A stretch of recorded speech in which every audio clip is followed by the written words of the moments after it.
set the scene. Two mortal enemies locked together in a mystical battle of life and death. He, a dark lord, a minion of evil, a diabolical demon. All right. They get it. A very, very, very bad man who wants to see the demise of him. A very, very, very bad man who wants to see the demise of him. A boy genius, a modern-day magical master, a youth of unsurpassed skill. Oh, all right, the best darn wizard in all of Pig Hives.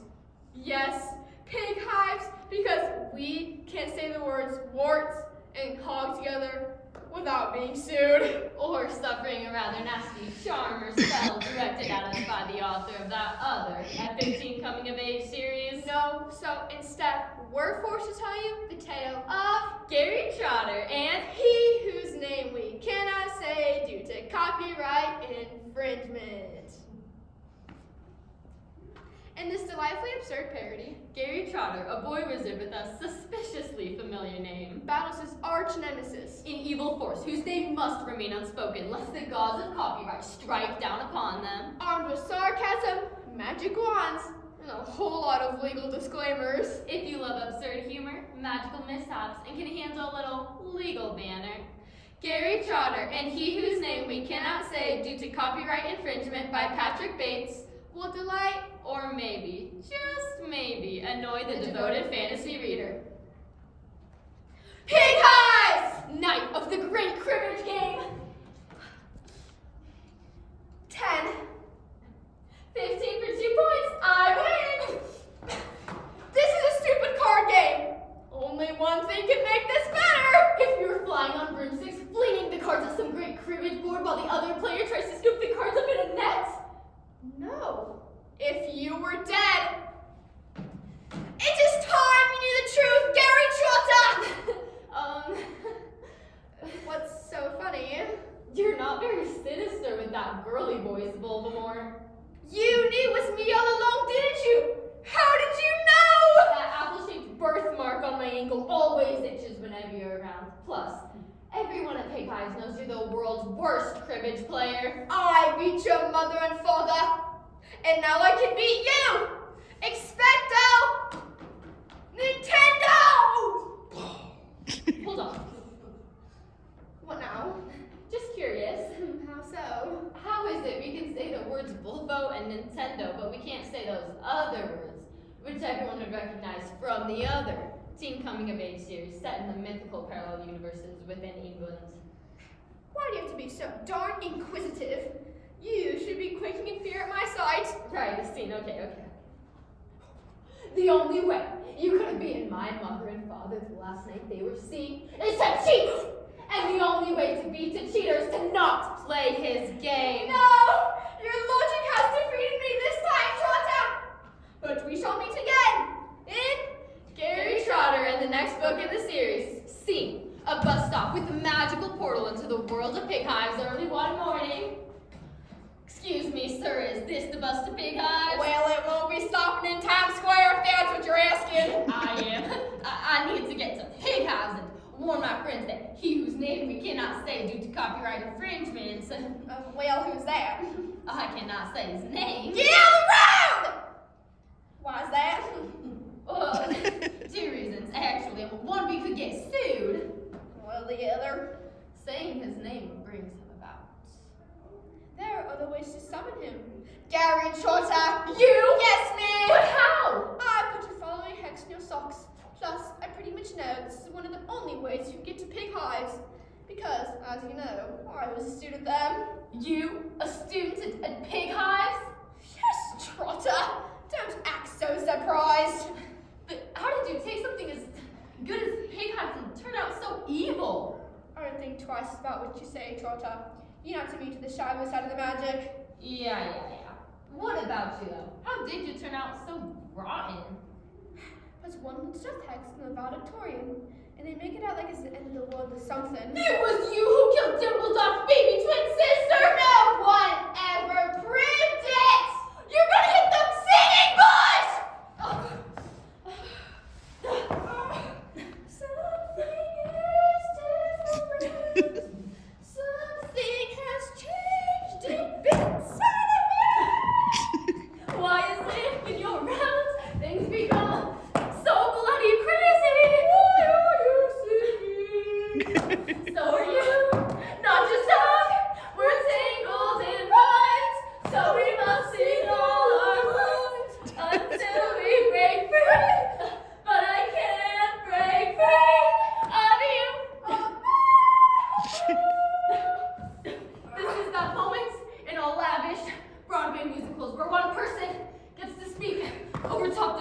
music and so reveal the crux of the conflict within himself. And that moment is mine! No! Yes! I am free! Don't leave me here, Trotter! I hope that is finally the last I see of you, Voldemort. Hello, I'm back for Gary Trotter and the next royal sequel. See, the mountains time. Night. For no other time is more sinister and spooky than the night. Gary Trotter's recently set out on his own after his close friends. Dawn Beasley and Minnie Driver. Wait, Minnie Driver's a real person. Oh, that's the name the author gave her. Yeah, well, shouldn't it be something more like Simone and Franger? Sorry, Gary's on his own because his friends don't want to hear his boo-hoo stories about his loser parents and how he has to make all of his personal self-discoveries on his own. Well, you don't have to be rude about it. But it's true. If Dawn and Minnie were here, they would tell you the same thing. Look, my parents aren't losers, okay? They just haven't been seen since the night I was born. They left me on that garden of Haggis's doorstep so they could go and defeat you in the cribbage match of the cosmos. It hasn't been easy, you know, being raised part-time by a garden gnome and some adjunct family members, which everyone at Pig Hive snickers about because they're not like me and you and do magic and all that bunk. I think I know why Dawn and Minnie left you. I mean, any boy, be he a wizard or something more recognizable like a mathlete, would have a hard time growing up on his own, wouldn't he?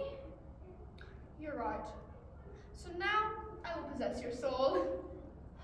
Please tell me I don't have to do this. There you are, Mr. Trotter.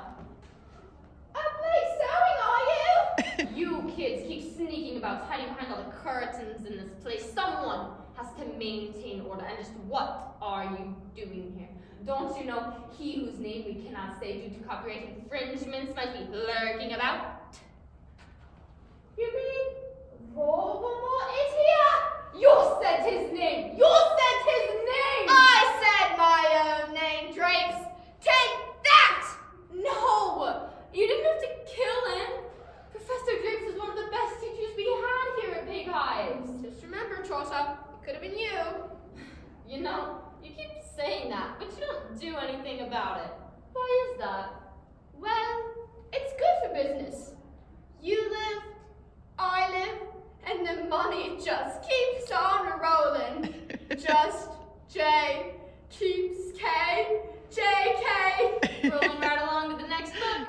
Gary Trotter and the book that will either delight or anger the loyal reader. Battle of Pig Hive. Haggis, look out! Death beats us uniting as the Trotters of the globe! Oh, don't you worry, Getty. I'll be back.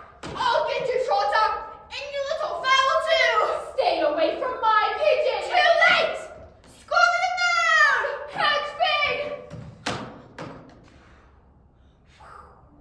Now, what do you think you're doing? I'm flying. That is not at all believable.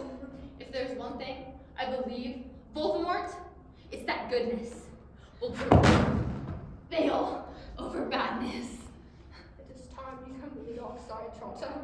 I can't do it. I can't disappoint my mother and father.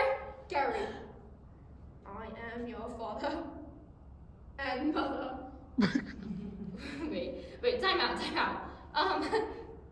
My mother and my father? Yes? All three of you.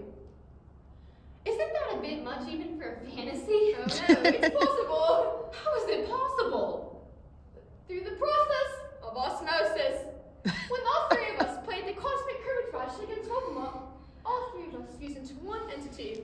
The very one you're seeing today. So, all three of you in one body. Yes. Your mother's not wild about my hips. Mother, are you really in there? Yes, dearest. And father? Your father speaks for Voldemort in a different way. Mom, will I ever get to look at you and not see Voldemort's face? It would take a long, long battle that we do not have time for today, but eventually the spell will be broken and your father and I will be freed. In the meantime, time. Do you think he'd give me a kiss? And that turns our touching series of Gary Trotter to a close. No, it doesn't. No, it doesn't. Gary Trotter, go to your room now. Oh, Mom, that's the sweetest thing you've ever said to me. Look for Gary Trotter to return in yet another book called Gary Trotter and the Alternative Dysfunctional Family Goes to Therapy.